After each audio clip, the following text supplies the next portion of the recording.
வணக்கம். யாழ் சிறையின் மதிய நேர பிரதான செய்திகளோடு இணைந்து கொள்கின்றான் மகளினி கமலநாதன். முதலில் தலைப்புச் செய்திகள்.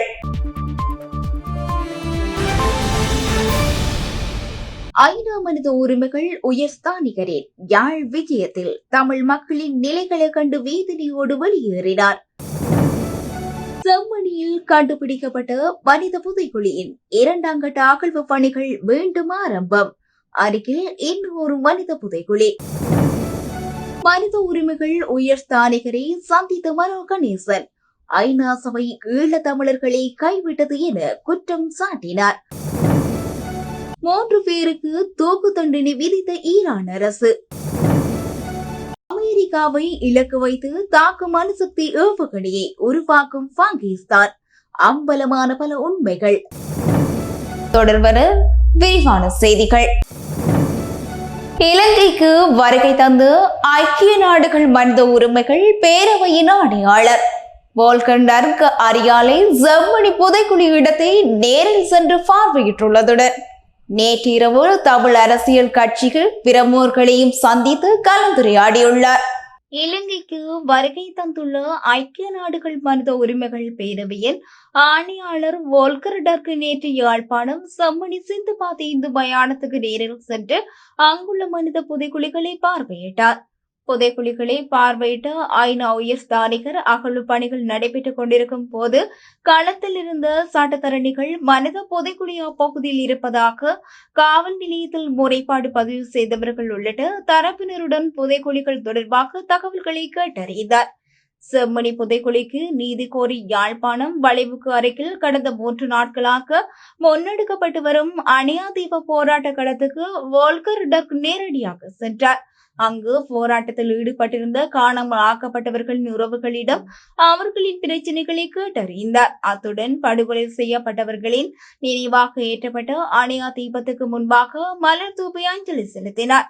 யாழ்ப்பாணத்துக்கான தனது விஜயத்தின் ஒரு பகுதியாக ஐக்கிய நாடுகளின் மனித உரிமைகளுக்கான உயர்ஸ்தானிகர் வோல்கர் டர்க் நேற்று இரவு யாழ்ப்பாணத்தில் உள்ள ஒரு தனியார் விருந்தினர் விடுதியில் தமிழ் பாராளுமன்ற உறுப்பினர்கள் மற்றும் முன்னாள் பாராளுமன்ற உறுப்பினர் சிலரை சந்தித்து கலந்துரையாடினார்.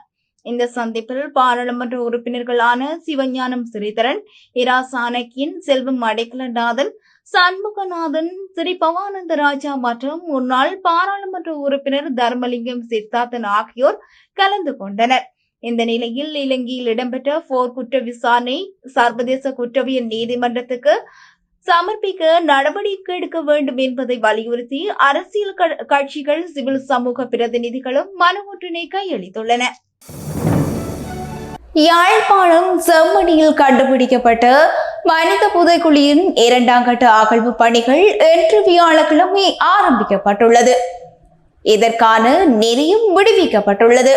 கடந்த பிப்ரவரி மாதம் அரியாலை சிந்துபாத்தி இந்து மயானத்தில் அடையாளம் காணப்பட்ட எந்த மனித புதைக்குழியில் நீதிமன்ற உத்தரவின்படி முதற்கட்ட அகழ்வு பணிகள் நடைபெற்றன. முதல்கட்ட அகழ்வின் முடிவில் 3 குழந்தைகள் உட்பட 19 மனித எலும்பு கூடுகள் அடையாளம் காணப்பட்டதாக யாழ்ப்பாணம் நீதவான் நீதிமன்றம் அறிவித்தது.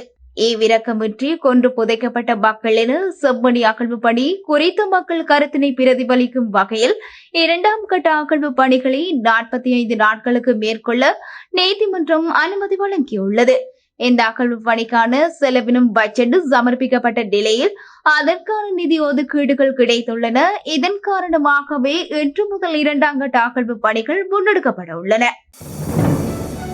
இலங்கைக்கு விஜயம் செய்துள்ள ஐக்கிய நாடுகள் மனித உரிமைகள் உயர்ஸ்தானிகரை பாராளுமன்ற வளாகத்தில் சந்தித்த தமிழ் முற்போக்கு கூட்டணியின் தலைவர் மனோ கணேசன் ஐநா சபை ஈழத்தமிழர்களை கைவிட்டது போல மலையக தமிழர்களையும் கைவிடக்கூடாது என உருக்கமாக வலியுறுத்தியுள்ளார்.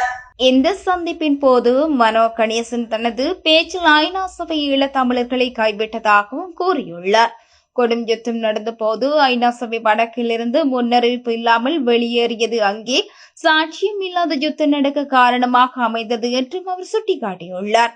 யுத்தம் முடிந்து 15 வருடங்கள் ஆகியும் கொலையானோர் காணாமல் போனோர் தொடர்பில் பொறுப்பு கூறல் நடைபெறவில்லை எனவும் அரசியல் கைதிகள் பிரச்சினை முழுமையாக முடிவுக்கு வரவில்லை எனவும் அவர் தெரிவித்துள்ளார்.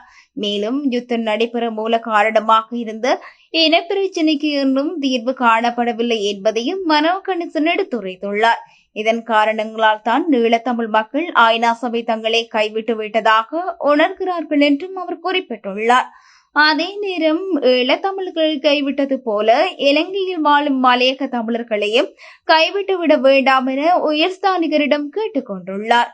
அவர் மேலும் கூறுகையில், இலங்கையில் மலையக மக்கள் குறிப்பாக பெருந்தோட்டங்களில் வாழும் சமீபத்திய இந்திய வம்சாவளி மக்கள் மிகவும் பின்தங்கிய பிரிவினராக வாழ்கின்றார்கள். காணி உரிமை, வீட்டு உரிமை, வறுமை, சிசு மரணம், சுகாதாரம் மற்றும் தொழில் நிலைமைகள் என எதுவாக இருந்தாலும் அவர்கள் அனைத்திலும் மிகவும் குறை வளர்ச்சி கொண்ட மக்களாக இருப்பதாக அவர் விளக்கினார்.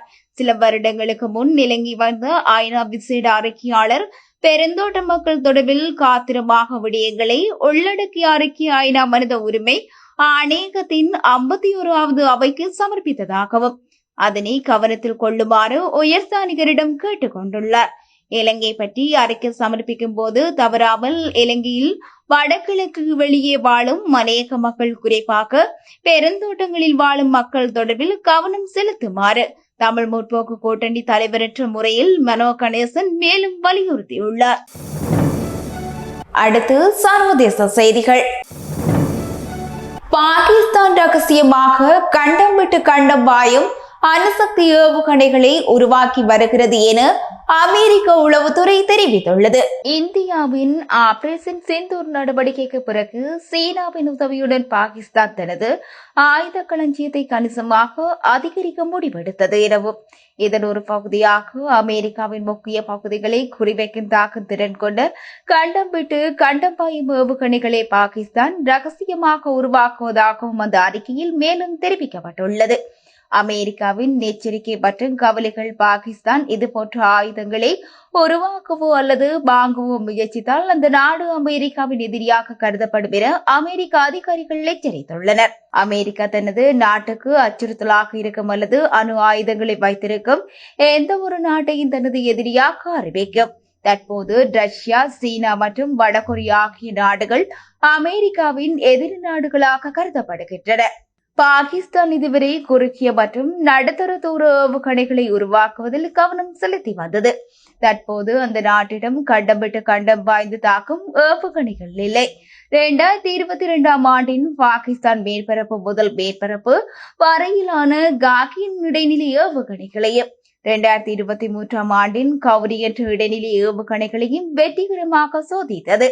இதற்கிடையில் ஆபரேஷன் சிந்தூரின் போது 450 கிலோமீட்டர் தூரம் வரை சென்றதாகவும் அப்தாலி ஆயுத அமைப்பு ஏவுகணையும் சோதித்ததாக பாகிஸ்தான் அறிவித்தது. இதற்கு முன் கடந்த ஆண்டு பாகிஸ்தான் நீண்ட தூர ஏவுகணை திட்டத்தின் மீது அமெரிக்கா பல தடைகளை விதித்தது. ஏவுகணை திட்டத்தை மேற்பார்வையிடும் அரசுக்கு சொந்தமான நிறுவனமான தேசிய மேம்பாட்டு கழகம் மற்றும் 3 நிறுவனங்களுடன் வணிகம் செய்வதை அமெரிக்கா நிறுவனங்களுக்கு தடை விதித்தது. பாகிஸ்தான் இத்தகைய ஏவுகணைகளை உருவாக்குவது அதன் தேசிய பாதுகாப்புக்கு அச்சுறுத்தலாக இருப்பதாக அமெரிக்கா கவலை தெரிவித்துள்ளது. இருப்பினும் அமெரிக்கா பாரபட்சமாக தங்களுக்கு எதிராக இதுபோன்ற நடவடிக்கைகளை எடுப்பதாக பாகிஸ்தான் குற்றம் சாட்டியுள்ளது. அமைதி ஒப்பந்தத்துக்கு மத்தியில் இஸ்ரேலுக்கான உளவு பார்த்ததாக குற்றம் சாட்டப்பட்ட 3 பேருக்கு ஈரான் அரசு தூக்கு தண்டனை விதித்துள்ளது. ஈரான் இஸ்ரேல் நாடுகளுக்கு இடையே 10 நாட்களுக்கு மேலாக நடைபெற்ற மோதல் தற்போது முடிவுக்கு வந்துள்ளது. அமெரிக்க அதிபர் ட்ரம்ப் தலையீட்டை தொடர்ந்து 2 நாட்களுக்கு போர் நிறுத்தத்தை அறிவித்துள்ளன. இந்நிலையில் இஸ்ரேலுக்காக உளவு வேலை பார்த்து 3 பேருக்கு ஈரான் அரசு தூக்கு தண்டனை வழங்கியுள்ளது. இஸ்ரேலுக்காக உளவு பார்த்தல் மற்றும் அவர்களுக்கு ஆயுதங்கள் கொடுத்து உதவி செய்ததாக கூறி ஈரான் அரசு இந்த தண்டனையை வழங்கியுள்ளது. இதே குற்றச்சாட்டுகளுடன் நேற்கிழமை 3 பேருக்கு ஈரான் அரசு தூக்கு தண்டனை நிறைவேற்றியிருந்தது குறிப்பிடத்தக்கது. இத்துடன் யாழ்சிரியின் மதிய நேர பிரதான செய்திகள் நிறைவடைகிறது. உடனுக்குடன் செய்திகளை அறிந்து கொள்ள யாழ்சிரி மீடியா இணையதளத்துக்கு பிரவேசியுங்கள். வணக்கம்.